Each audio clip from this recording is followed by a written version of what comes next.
Hey guys, কি খবৰ? আশা কৰোঁ ভালে আছে। কথাটো ভাবক, আপুনি নিজৰ কাৰণে কি কৰিছে? আপুনি লাইফত নিজৰ কাৰণে নিজৰ বুলি কিবা কৰিছে জানো? সদায়তো বেলেগৰ কাৰণে কৰিয়ে আছে। নিজৰ কাৰণে কৰকচোন কিবা এটা। নিজৰ কাৰণে ভাবক, নিজৰ আপোনাৰ নিজৰ কাৰণে। এই বেলেগৰ কাৰণে ভাবি ভাবি দিনবোৰ সদায় অতিবাহিত কৰি আহি গ'ল এতিয়ালৈকে। আজি এক দিনটো আপুনি, আজি এই মুহূৰ্তটো আপুনি নিজৰ কাৰণে ভাবকচোন। আপুনি নিজে নিজক সোধক, আপুনি নিজৰ কাৰণে কি কৰিছে? একো কৰা নাই।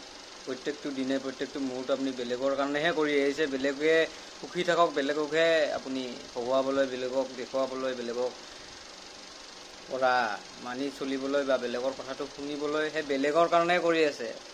দিনটো পাৰ হৈ গ'ল। আপুনি আজি এই মুহূৰ্তটো নিজৰ কাৰণে কিবা এটা নিজৰ কাৰণে কৰক বুলি নিজৰ কাৰণে ভাবক। সময়বোৰ পাৰ হৈ গ'ল নে কি কয় গাইজ? সেইটো ময়ো জানো, মই নিজৰ কাৰণে একো কৰা নাই, আৰু সেইটো আপুনিও জানে আপুনি নিজৰ কাৰণে একো কৰা নাই। আপুনি নিজৰ কাৰণে একো কৰিব, নিজৰ কাৰণে সময় পোৱা নাই। আপুনি বেলেগক সময় দিওঁতে গ'ল, হয়নে নাই? কথাটো ভাবি চাবলগীয়া কিন্তু, নহয় জানো? ঠিক আছে, ভালে থাকক।